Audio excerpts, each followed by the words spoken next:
standardizing it and also streamlining it, and then taking that data and reporting it back via the cloud to their office.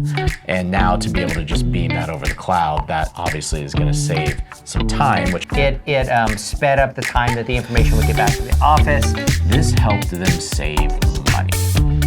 All right, we had the opportunity to kind of talk about business process apps in general in a previous video, and I wanted to dive a little bit deeper now because we actually have worked on a few different applications, but we worked on a produce audit application. Yes. And so I kind of wanted to unpack that one a little bit more, hit on a few points of like why it was useful for this particular client and clients in this space to build a produce audit app.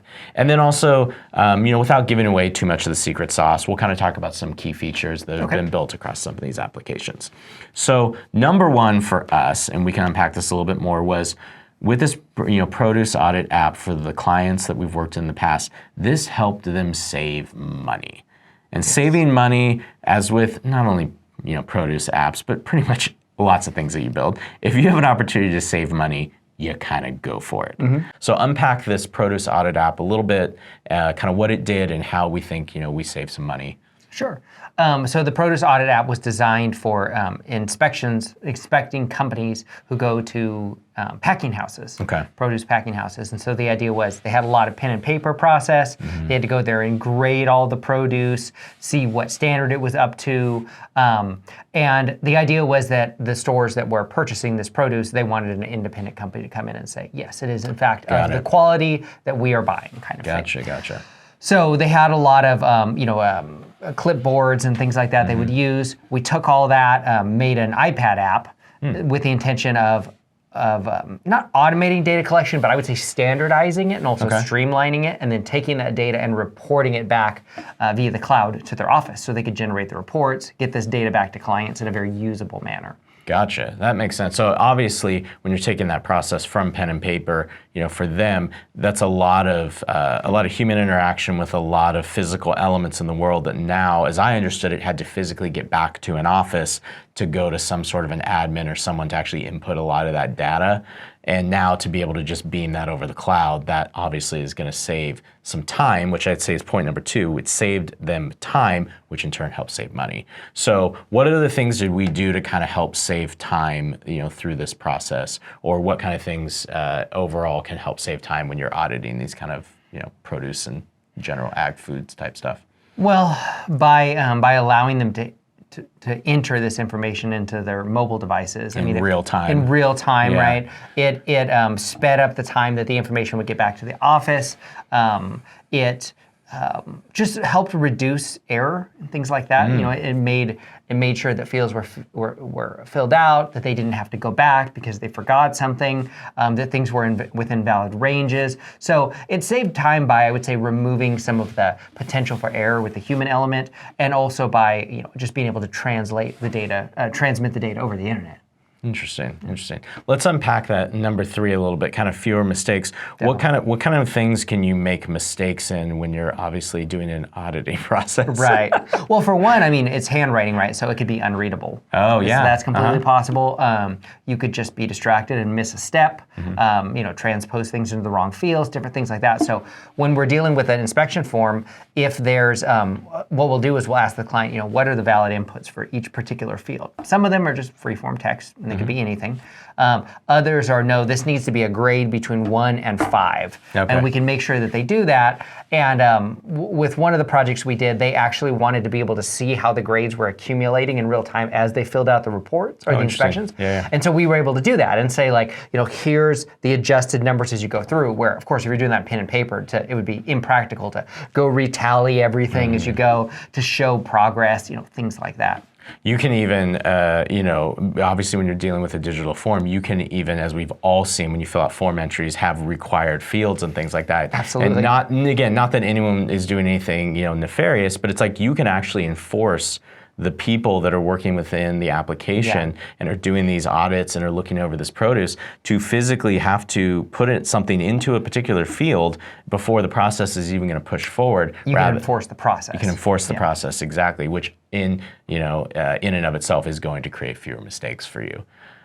What about, you touched on data a little bit. What about number 4? What do we think a good thing, number 4, that we did for this client, and why they kind of were like, yeah, we should probably make a produce audit app?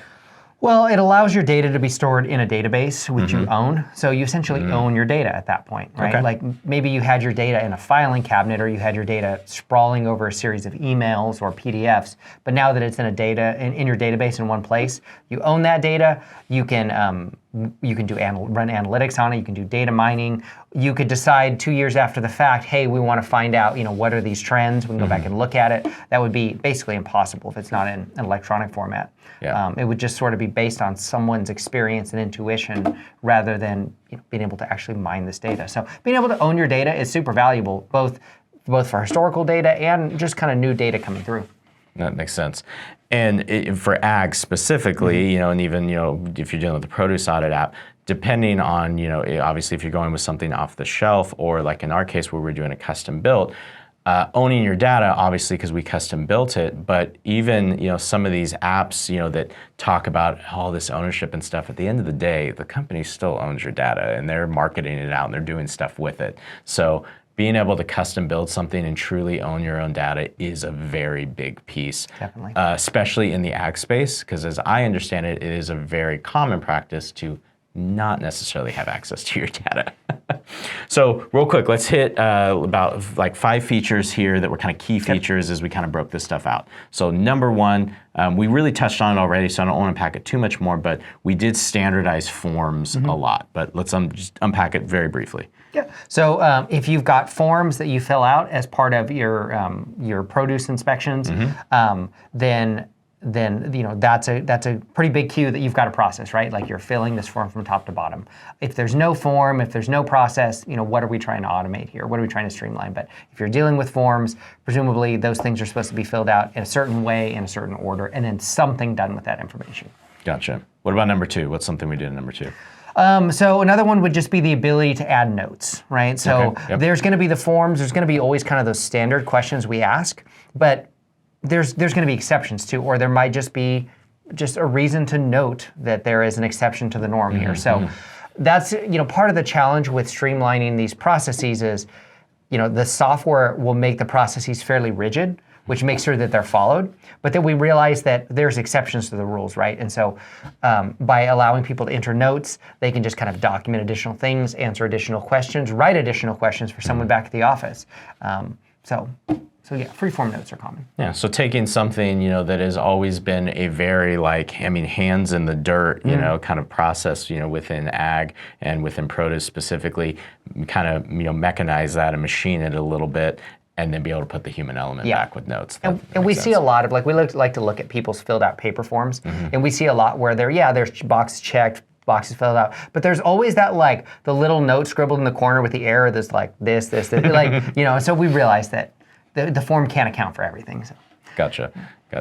Then one big piece of this when you're dealing with auditing produce is actually pictures, because yes, you can take all these elaborate notes on it, but to be able to actually document digitally in a picture form, okay, this is the actual batch of carrots or cucumbers or whatever it is. So attaching photos was a big piece for us to help with that audit trail and to help with visually keeping track of all this data and making sure it's matching along the whole way through the process. So maybe you cut open the orange, you take the different measurements, all those things, but then also you take a picture of it. Always need the picture. Yeah. Number 4. What do we do on number 4? So the ability to assign and manage jobs, in many cases you're assigning it to an inspector because we're talking about produce inspection. So this is the person that's responsible for it. That way when they bring up the app, they can see their pending things, the jobs that are due sooner than later, things like that. Gotcha. And on that, when you're dealing with with an app like this, a business process app in general, and specifically this audit app, it gives you the ability just through user login and that sort of thing to be able to like you said, assign and manage, but also maybe there's particular pieces of information that you wouldn't normally have access to in the field because you didn't have that physical paper form with you. Right. Well, you can now actually get into the app and be able to kind of navigate to these sort of things, which is always helpful. So yeah, just managing roles, assigning jobs, and again, having access to all that data was a huge piece. Lastly, data specifically. And for this app, because we were out in packing houses quite a bit, and just packing houses in general, if you've never been inside them, which you got to go inside, which is super fun. Cold. They're very cold. You're inside of a giant refrigerator box, essentially. So you're dealing with lots of metal. You're dealing with very thick walls. You're dealing with very low temperatures that, involve the people in there physically wearing gloves, so you're not dealing with frostbite and that kind of stuff. So being able to actually, enter some data in, but also not be able to actually beam it to the cloud, as we talked very much about. Having offline capability was paramount to this application, and to being able to, I think, work a lot within the ag space. Thank you for joining us for this episode of Bixley Tech Tuesday. I hope you enjoyed that conversation between Chris and Andrew as they talked all about what a produce audit app in particular would look like. And this is just one way that business process apps can help an industry or help your business. If you have any questions at all, go ahead and leave them in the comment section and we will get right back to you. Also, don't forget to check out our description box down below. We have a ton of really helpful links in there, including a link to our custom software guide, and that'll give you a little bit of insight into what that process might look like. You can also check us out on Bixley.com. Right at the top, there's a button that says Start My Roadmap, and that actually gets you a free 60-minute call with Chris to talk about your next project idea. Until next time, this has been an episode of Bixley Tech Tuesday.